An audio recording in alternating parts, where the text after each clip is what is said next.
Hi, thanks for joining in. Today we have a pocket watch movement from New York Standard Watch Company, and I'm going to be attempting to get this running for some folks who are very close to me who live in New York. The balance is a little sticky there, and you can see here this pallet fork is very sticky, so there's some gunk in the movement.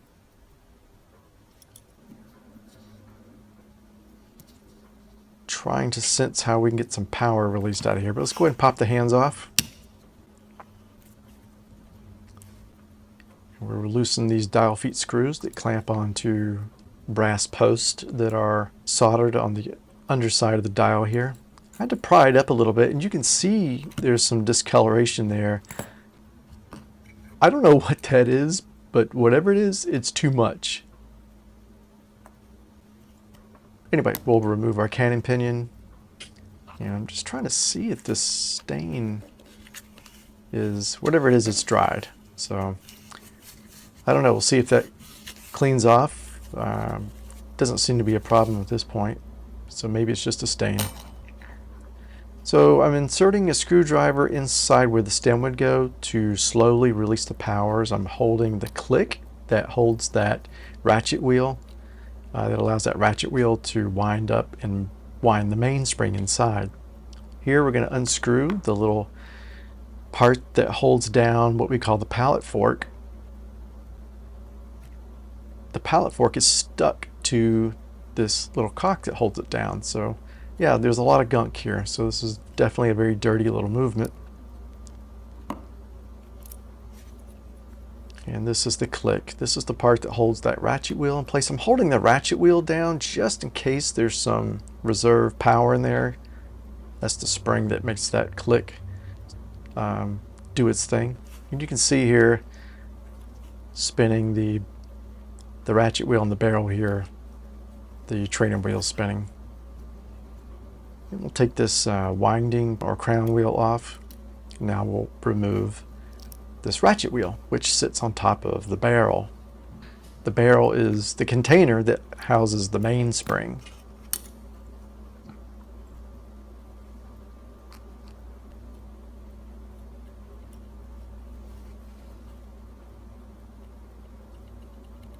That ratchet wheel didn't want to come off, so we'll see how hard it is to get it unstuck. New York Standard made this watch movement mostly in the 1910s, 1920s. We're going to take the bridge over the training wheels off. 3 screws.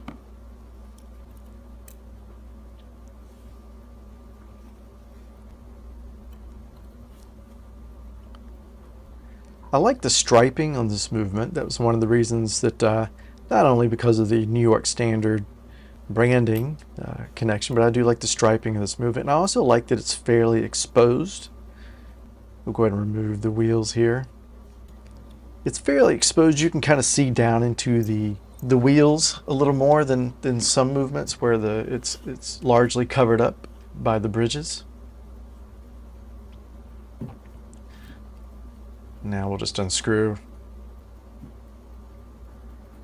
these screws on the bridge that goes over the barrel.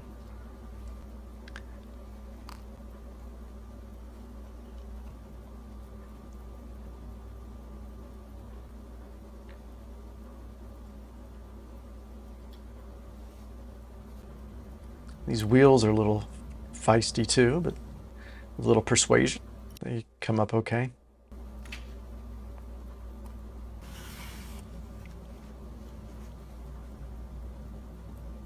And this barrel is a little dirty too. This thing is just looked like it might have been over lubricated at some point and is just dried up. Now our ratchet wheel is free, and you can see just how grimy it is. It's staining the my workspace there. I'll flip this back over to the dial side.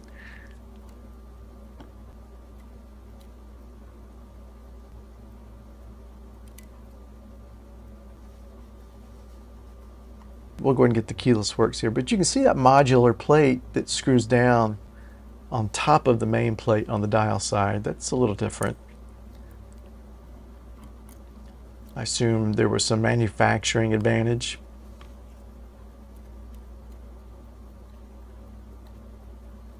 Get our yoke there. That helps with moving from the setting to the winding.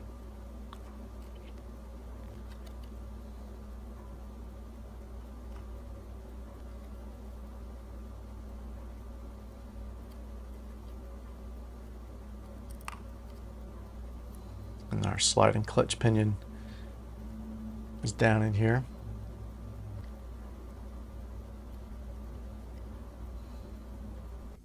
We'll get these parts into cleaning baskets and get them into the cleaner. I do a 4-step cleaning process. This is our mainspring. It's pretty coiled up, but I'm going to reuse it. Part of it's conservation. This is, you know, an occasional piece, and I guess I try to be somewhat of a conservationist as far as resources go. These parts have been cleaned, and I'm going to place the balance in here onto the main plate and do a light, gentle cleaning.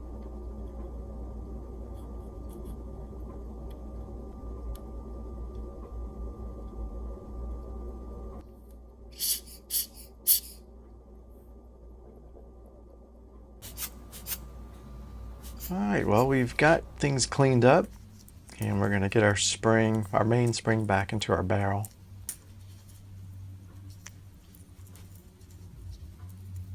Like I said, you know, a lot of people like to put a brand new mainspring, but, you know, this works okay. If someone wanted a new mainspring, of course, I would put a new one in there. But this is a novelty piece. And it's kind of neat that it's the original. Well, I don't know if it's the original, but it's an old mainspring for sure. It's going to put a little tiny bit of lubrication in here, mainly to prevent corrosion. And we'll get our arbor in. The arbor is what catches the end of that mainspring and helps wind it up. Yeah, so that little needle thing you're using, that's just something that we use to add just the tiniest little droplet of oil. And we use different oils for different parts of the watch.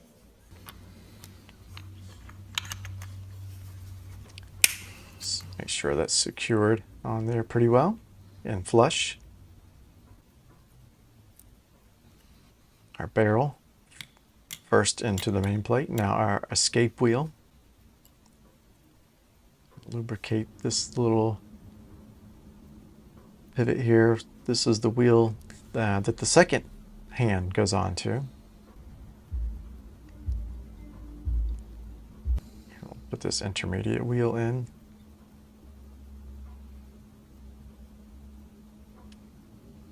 And we'll lubricate here before we drop the center wheel in, which drives the minutes.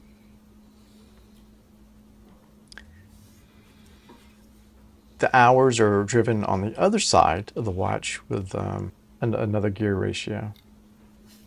We'll get our bridge on here and see how long it takes to line all of these pivots into these holes.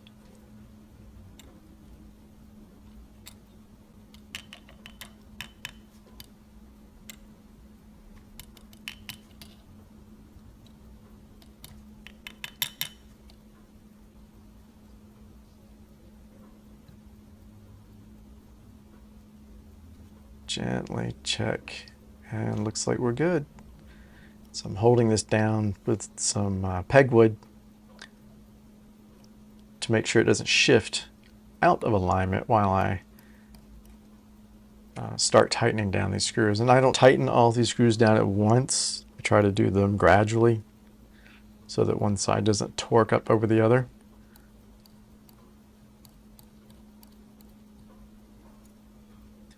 Give this another check before moving on. And we'll lubricate this center wheel here and these pivots while we're at it.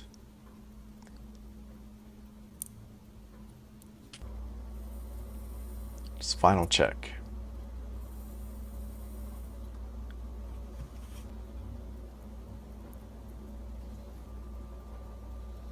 Now we'll get our barrel bridge ready. It's an interesting design for this piece on the underside of the bridge.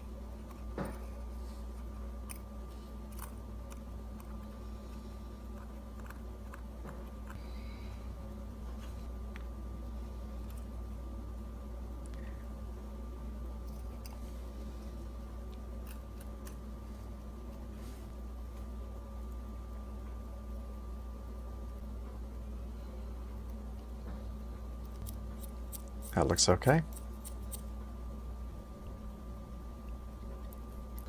Now we'll see if we can place our barrel bridge.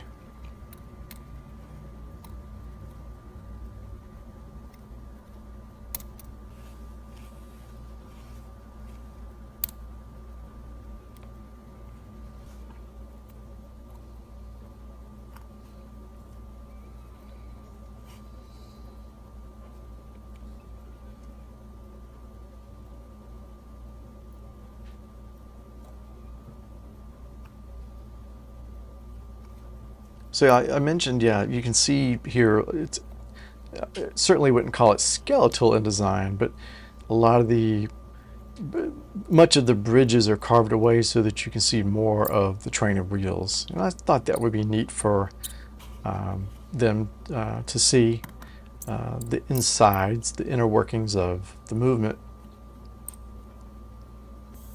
Give them one more check here. Seems pretty good. I will say that this New York Standard watch company movement is maybe not up to the same level of many of the Elgin, Waltham, and Illinois pocket watch movements that I've worked on.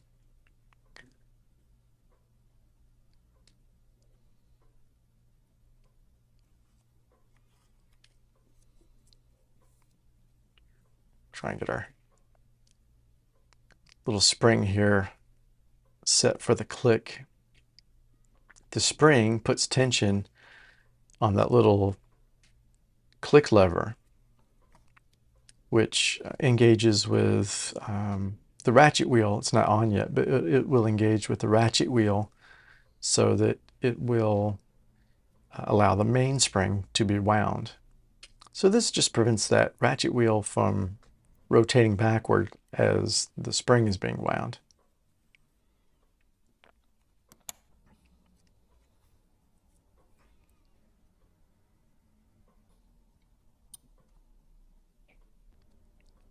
Check that tension. Now we can get our ratchet wheel on.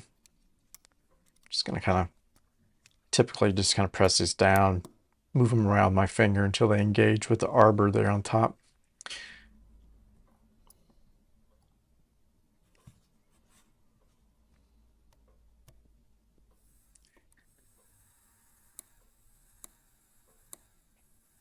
And this is our pallet fork. It has two little stones on the ends that, well, they actually strike that funny shaped wheel that I placed earlier called the escape wheel. And each strike activates a tick in the movement. So that's what you hear ticking when a watch runs. Just giving this a tap here to see if we can get this to kind of dance into position. Sometimes if you get it close, you can kind of give it a tap like that and it'll just drop into the pivot hole. Now we're going to drop this tiny little bridge. It's usually called a cock, but typically cocks have one screw and bridges have more than one screw. But whatever it is, it holds down the pallet fork. I'm just gently checking the engagement here before we start screwing this down. It's so easy to damage those tiny little pivots on these parts. So you want to be extra careful that things are aligned before you start screwing things down and bending or breaking even these pivots. It's happened to me before. You know, when you're first starting out, you make these mistakes. Especially, you know, a hobbyist like me who, you know, I don't have anybody looking over my shoulder. You know, you can watch videos all day long. Sometimes you just have to experience things for yourself. This is our cannon pinion. We're going to press fit that down. This is what transfers the power over from the other side to the dial side. Let's freeze the frame here because this shows a really decent view of where the pallet fork jewels make a contact with the escape wheel. That upper one, obviously that jewel is making contact on the escape wheel, and this lower one, it's open. And that's where I'm going to apply a very thin layer of lubrication. So after a small dab of lubrication, we use a different oiler to flick the pallet fork back and forth to advance the escape wheel a few times. Then we repeat this process over and over until all the teeth are lubricated. Next, we'll lubricate the pivots for the balance staff. Normally, I would remove these, clean them and lubricate them, but they're damaged. And so I'm going to lubricate them in place because I don't have replacement jewels yet. And well, this is just kind of a stopgap measure until we get those jewels, and we'll replace those at some other point. If we were to remove these jewels as they are, they would likely come apart and the watch certainly wouldn't run then. But I think they're intact enough to where if we get it back together, it will run. Not properly, but will run well enough as kind of a stopgap until I can get the jewels in and get this or some other movement working as it should. But we'll work to get the balance in place here. I'm pretty sure the pivot's in place. Sometimes the balance wheel won't really take off because the cock isn't quite set. So I'm going to go ahead and get the screw started and see if that helps get this going. You definitely don't want to tighten this down if your pivots are not in place though, so you want to be very careful. All right, we'll go back over to the dial side. And we'll start adding some grease to our winding pinion and our sliding clutch pinion here. This grease is pretty sticky, so you can kind of stick these together sometimes. Makes it a little easier to place them in here.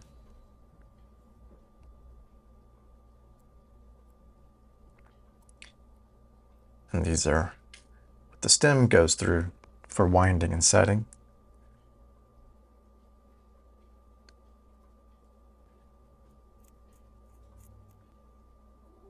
And this is the part of the stem that goes inside the movement. There's another part of the stem which is part of the watch case itself, and that will insert inside here. Some thicker lubrication here for where our yoke goes. This is what slides the watch from winding and setting.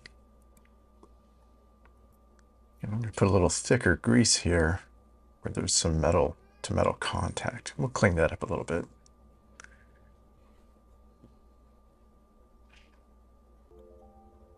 You can see where that metal to metal contact is here now.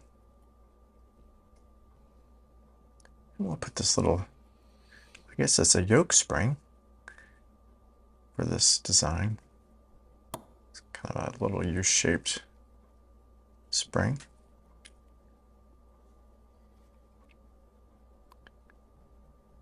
We'll get some lubrication on these posts for the wheels for the motion works or the keyless works.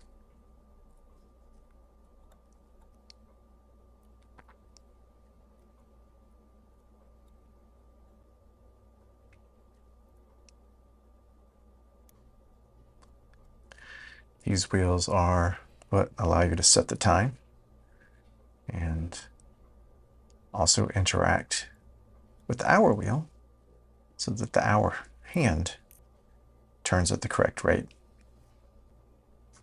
Now we can get this cover back on. Now I've worked on a few of these movements now, and there's something about this cover and wheel implementation where there's just a lot of slop.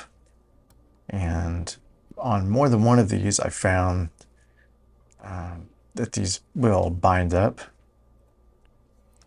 So I don't know if that was a characteristic of when these were new, or if this is something that's just developed as these have aged.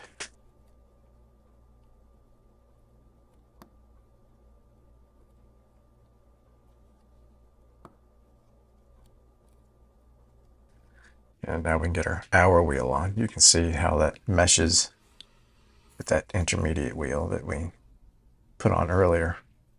Just making sure this is meshed properly. This is a dial washer. It's actually just a very thin little spring that helps keep the hour wheel in place. And now I'm checking the winding and setting positions, and something's not engaging properly. So likely I've done something incorrect here. So you know what that means. Got to undo what I've just done here and figure out how this should go back together. Okay, we'll give this another go. It's our sliding clutch pinion and our winding pinion.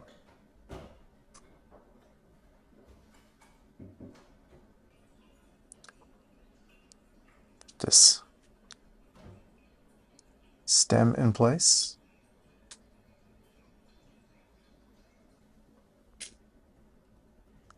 Get that in there. Now we'll get our yoke.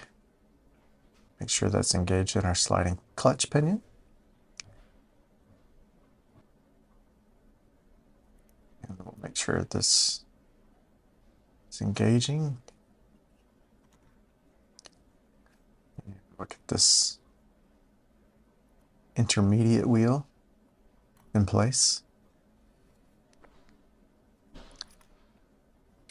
And just checking the orientation of these wheels. Sometimes it doesn't matter, but sometimes you'll notice a chamfered edge on one side. Now, try and get this yoke spring, which provides the tension on the yoke as you move it from winding to setting.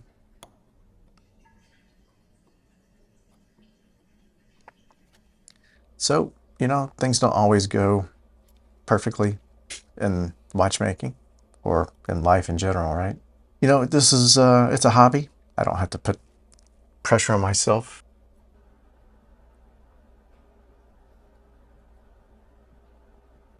And now I turn the stem, you can see that the hour wheel is turning. This would be essentially time setting mode. And now we'll go ahead and oil these pivots.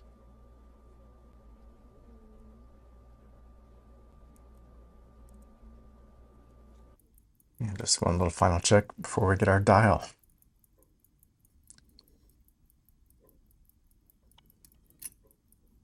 Just tighten these dial screws on the side. These screws just gently clamp against little posts that are soldered to the bottom of the dial.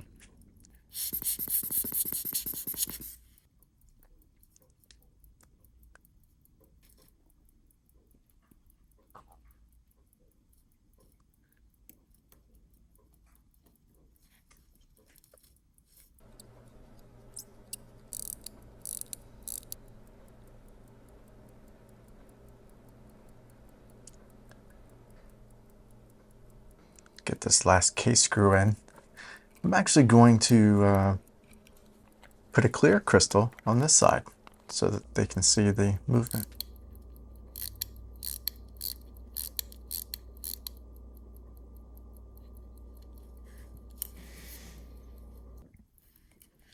We'll get our hands on. Notice that these hands are blue.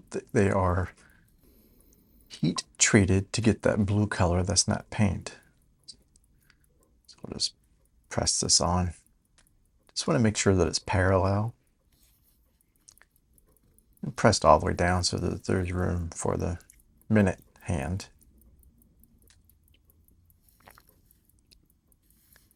These are beautiful hands.